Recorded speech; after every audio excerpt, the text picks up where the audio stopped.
Hello dear friends, as per my promise मैं आपके सामने हाजिर हूँ प्रीवियस वीडियो का थीम लेकर, जिसका टाइटल है self study is pillar of success. Self study से मेरा आशय है efficient study methodology. What is efficient study methodology? मेरा यह मानना है कि जब आप पर यूनिट आवर्स स्टडी में इन्वेस्ट करते हैं, उससे ज़्यादा इन्फॉर्मेशन आप गेन करते हैं, तो इसे हम एफिशिएंट स्टडी मेथोडोलॉजी बोलते हैं। कि मेरा जो यह कंसेप्ट है एफिशिएंट स्टडी मेथोडोलॉजी, उसके अंतर्गत कौन से बिंदु आते हैं। तो आइए शुरू करते हैं इसके फर्स्ट पॉइंट से। एफिशिएंट स्टडी मेथोडोलॉजी का पहला पॉइंट है to fix what is your goal. Goal means target.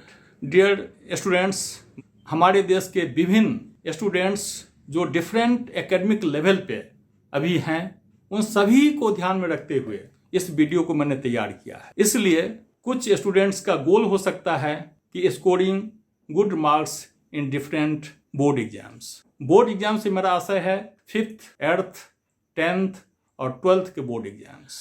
कुछ स्टूडेंट के लिए यह टारगेट हो सकता है getting admitted in premier medical college like AIIMS, premier engineering college like IITs, NITs, or getting a well-deserved seat in one of the central universities of our country, जिसके लिए आजकल कॉमन एंट्रेंस एग्जाम हो रहे हैं। Next group of student के लिए हो सकता है जो कि हाईली चेरिस्ड गोल हमारे देश का है कि how to crack union public civil services and state public civil services. Goal जितना स्पष्ट होगा, उस पर आप जितना ज्यादा फोकस करेंगे, उसे अचीव करना उतना ही आसान होता है। क्योंकि आपने अपने स्टूडेंट लाइफ में देखा होगा कि टीचर्स आपको एक एक्सपेरिमेंट करने के लिए दिया करते थे, जिसमें एक पेपर देते थे, एक मैग्नीफाइंग ग्लास देते थे, तथा वो कहते थे कि सनरेज की प्रेजेंस में जाकर इस मैग्नीफाइंग ग्लास से, सनरेज की मदद से इस पेपर के टुकड़ों को जलाओ।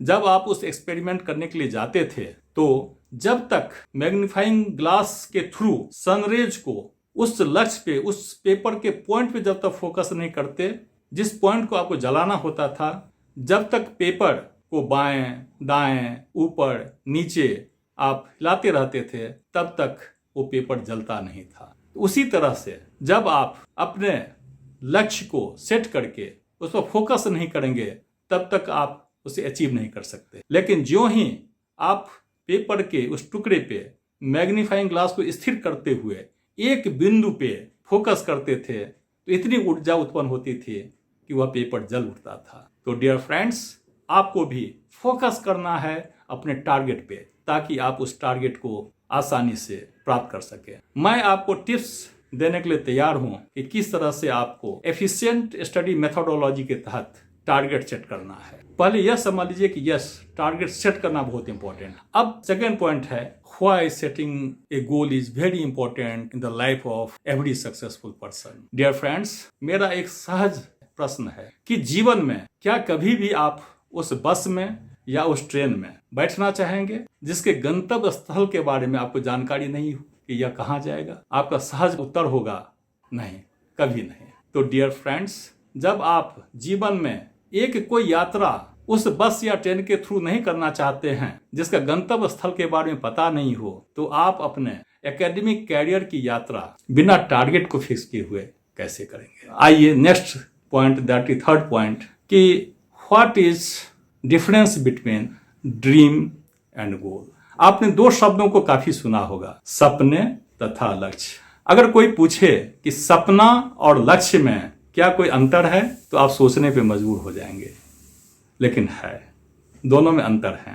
सपना, ड्रीम, जैसे आप किसी भी एकेडमिक कैरियर के किसी भी लेवल पे हैं, आप सपना देख सकते हैं कि मैं बहुत अच्छा डॉक्टर होता, मैं देश की सेवा कर, मैं बहुत अच्छा इंजीनियर होता, हम एक बहुत अच्छा बिजनेस मैनेजमेंट का एक्सपर्ट होते। ये कोई भी सपना आप देख सकते हैं, लेकिन उस पर आप एक्शन करना नहीं शुरू करते। इसका अर्थ है जो सपने होते हैं वो उतना मजबूत नहीं हो, लेकिन जब सपना लक्ष्य में परिवर्तित हो जाता है तो उसमें बहुत मजबूती आ जाती है। तो फिर सपना लक्ष्य में कैसे परिवर्तित होगा? How a dream can be converted into a goal. इस प्रश्न का बहुत साइलेंट आंसर है कि व्हेन ए ड्रीम, एक सपना, is being converted in goal with the help of smart.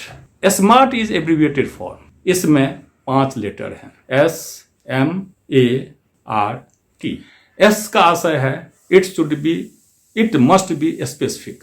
आपको क्या इंजीनियरिंग कॉलेज में जाना है, क्या आपको एम्स में जाना है, क्या आपको यूपीएससी क्रैक करना है, क्या आपको स्टेट सिविल सर्विसेज क्रैक करना है, यह बहुत स्पष्ट होना चाहिए, स्पेसिफिक होना चाहिए कि मुझे यह करना है। Second is M means measurable. Measurable से आशय है कि आप इसको मेजर कर सकें, तौल सकें, माप सकें। इसका आशय है कि एक हट करके मैं एग्जांपल देता हूं कि कोई अगर कहे कि मुझे वजन कम करना है तो यह एक सपना हो सकता है, लेकिन जब वह कहे कि 90 दिनों में मुझे 5 किलो वजन कम करना है तो यह चूंकि मेजरेबल है तो यह गोल में कन्वर्ट हो जाता है। Third one is achievable.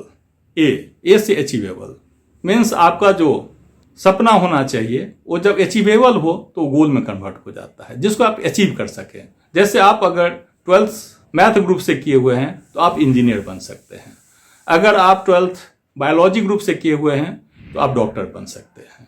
Next is R means realistic. Realistic से ये आशय है कि जिसको आप रियलाइज कर सकें, एक्चुअली प्राप्त कर सकें। जैसे कोई अगर कहे कि मैं 90 दिनों में 90 केजी वजन कम करूंगा, क्या मित्रों ये अचीवेबल है? कदापि नहीं।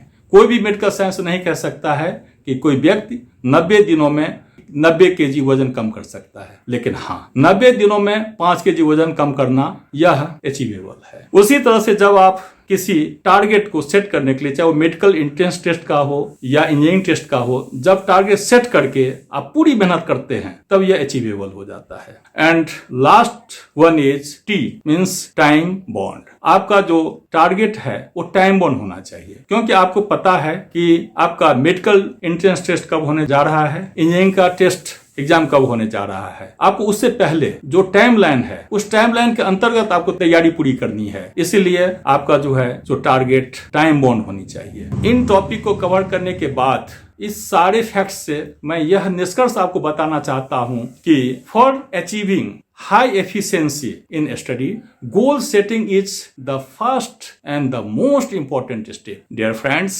do comment on my video. Please don't forget liking and subscribing my channel. Thanks. Jai Hind. Self-study is pillar of success by S. Jha. S. Jha additional director finance हैं छत्तीसगढ़ वित्त सेवा में।